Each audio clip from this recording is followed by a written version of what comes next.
Welcome to your Twisted Tea Best Post Show. It's been such a mess this weekend.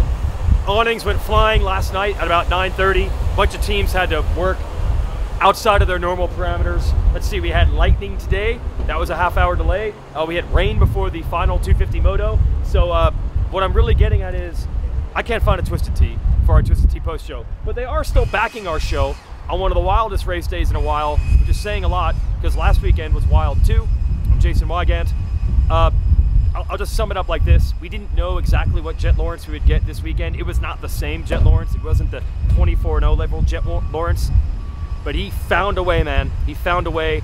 And overall, the only guy left trying to stop him was his own brother, which is a story we've told a lot, but it's still crazy when you step back a little bit and think the two brothers might be the best in the game right now. Obviously, there are other riders like Chase Sexton who should be in that conversation, but not the weekend Sexton wanted on the heels of Hangtown.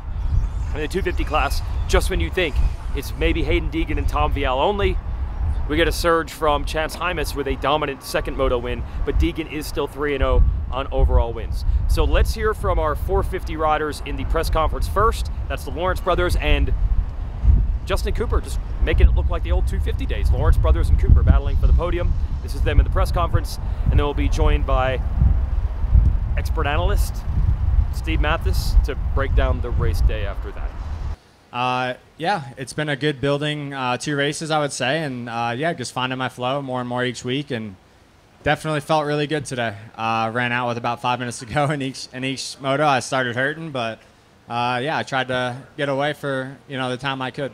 We made some big changes on the bike this week with the team, and that was a really good step, and obviously today it's shown, so that's always a good feeling when you probably don't really want to test a bunch during the week. You just want to get in, do your laps and stuff, but we did it, and it works out well. So yeah, that's probably the biggest thing. Impressive, and congratulations to you. Fantastic ride today. Yeah, it was a rough one last weekend for sure, but yeah, during the week it was like we like to call it a bit of a stiff kitty throughout the week, and kind of doing therapy, and I couldn't see G too much during the week because I was in Florida. I had to do some testing and try some other things in the suspension. And yeah, we got here Thursday, wait till Friday. G landed straight to the hotel. He did his magic, got me feeling better. Even Friday before we see him, we did press, and it was looking rough, I can tell you that. But G's got them magic hands and helped a lot. So just super happy and grateful that I was. It could have been way worse, and I got lucky with it. So definitely thankful. One last question. You seen him ride? He was fine. All right, joined by Steve Matthes here. We're going to break down. I feel like we had 8 motos today, Steve. So much stuff went down, and each moto was so different than the other. You end the first 250 moto saying this is it. It's just Deegan and Vialle. They're at a whole nother level, and then you end the day with like, no wait, Chance Hymas just blew everybody away, and that's just the 250s. Crazy. Yeah, and Vialle was coming in second moto before his fall. Yeah. So that was pretty interesting. Oh, we would have had Vialle Deegan again? Yeah, I think we would have had that again. Yeah, the danger zone would have been there. But no, I think, look, Paula was okay, whatever. Yeah. The last 2 races, the last 8 motos have been amazing. It's been a really cool series to watch. Really interested to watch. So many subplots, so many things where you're like, has this guy figured it out? No, wait, this guy's figured it out. Yes. No, wait, this guy's figured it out. It's cool. And to that point, the first moto, you're like, Chase Sexton, what happened? What is wrong with you? Like, he got yarded, then he crashed, and then just when you think you had that figured out, that was like a whole nother level of Chase Sexton aggression in the beginning of that second moto. Yeah, I was up in the tower with Kier, his dad, and I said, you guys make big changes? He said, some gearing. And I said, that's it? And he goes, and I go, and you yelled at him? And he goes, yeah. Okay. So gearing and yelling. Gearing and yelling. He looked like a different man, looked like a different guy. Yes. And then, of course, we saw what happened. That was a little too early for that kind of move. I need to rewatch it, but. Well, our man JT, the expert track analyst, that's where Deegan made his passes on that inside, and then they changed that jump when they did track maintenance. So I think he thought there was something there. There was not on that inside line. Got it. Okay, that might have been it. I thought it was a little early and a little aggressive to pull that at that moment.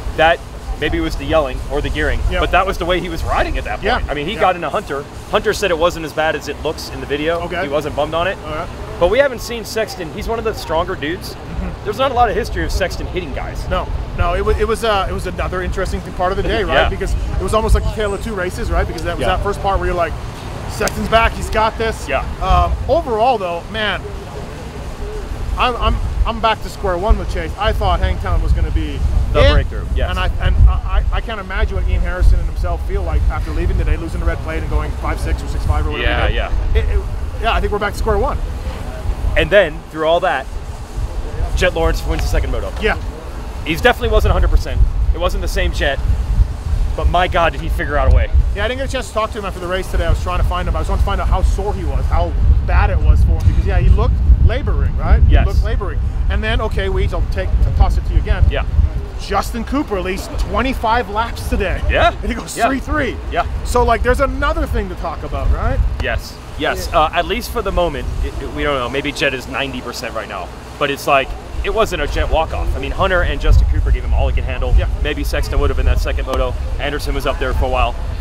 So we still don't know what we have. And when was the last time we had one of these series that felt like that going into round 4? Yeah, good point. It's been a while, right? Yeah. It's been a while, and I think, okay, so now I'm going to equate Justin Cooper to Chase last weekend. I think this helps Justin Cooper going forward. Who knows? Yeah, who knows? So, yeah, we got so many interesting subplots to do it, but Jett really impressed me. I mean, I know how banged up he was behind the scenes. Not much riding this week. Yeah. And we saw what happened in Moto 2. That was impressive. That was as unimpressive as Chase was to me. Jett was that impressive. Yeah, that was just blocking out pain. Last thing, Chance Hymas. This guy had zero momentum, like none, coming out of Supercross. Yeah. Like none. He was a fast qualifier in the first session of the year at Fox Raceway. What a comeback for him, Burner, everybody over here to get this dude back. Nothing's changed except for his diet. So people, just change your diet. Oh, and really? That's what I've been hearing. That's it. Nothing changed. Okay. So if you're struggling, struggling, are they giving you advice? Yeah. They're giving you advice, maybe. If you work in the mill, steel mills, if you want to be an astronaut, if you're a CEO, change your diet. Yeah. If you're working at 7-Eleven and you want to be an astronaut, change your diet. Because apparently, that's all you need to do. Cut the slushies out. Yeah, because phenomenal story, super cool. Chunk is a new guy. He's not Chunk. He's not Chunk.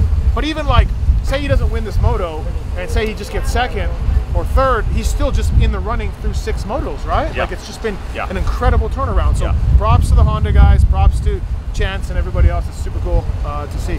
So yeah, based on that, he's going to just roll a high point based on what we saw today, right? I know. That's how it's going to work.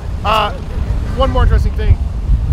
Lars Lindstrom, the team manager, he is teaming up against the media and saying that our theories about start devices and lockdowns and maps, grates, is not correct. Yeah, it is still all rider. Still all rider. Yes. So we have arranged a test.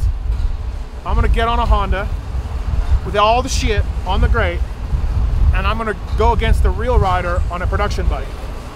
You're going to have a factory bike? Yeah.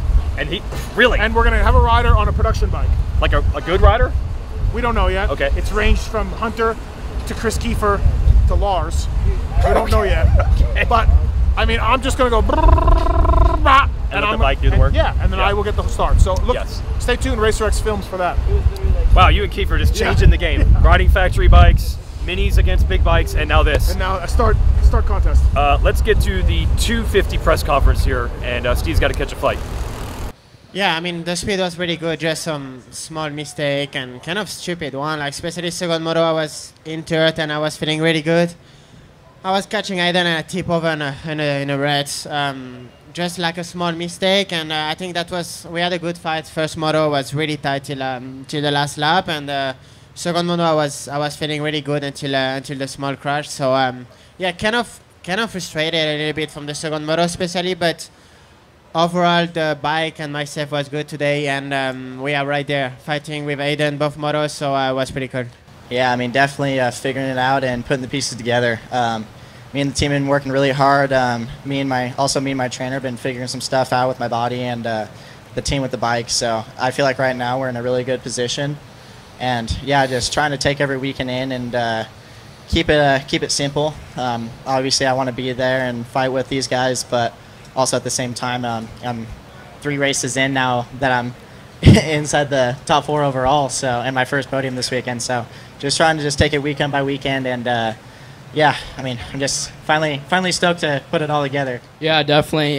3 rounds in and 3 wins it's a dream scenario for me. It's awesome, and yeah, yeah, today in the first moto was leading and went down with it was just a stupid mistake. Like, it was those bumps and that like off-camera turn is so slippery if you trust the front end, and trusted her a little too much, and I got back up. I'm like, Tom is not beating me again. I'm like, that is not happening. So I just rode my heart out, got the pass, and yeah, got the first moto win. And then obviously, I mean, Chance was riding very well. I didn't have the speed in that second moto for him. He rode very well, and yeah, but we got the overall. Well, how symbolic of a crazy race day that the Thunder Valley sign actually also got ripped down with the wind. When we came to the track this morning about 6 a.m., they were literally rebuilding the word Thunder on that sign because of a storm that came through the track. That is like the most literal, symbolic, artistic thing that you could possibly get, and I just want to put that on video to really like close up the artisticness.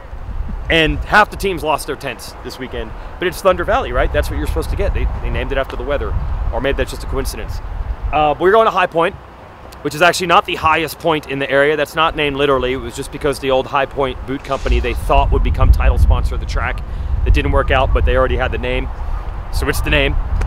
But we don't know what we're going to get. As Matthes said, I hate to follow his lead, but we've learned this season, whatever happens one week doesn't necessarily equate to the next.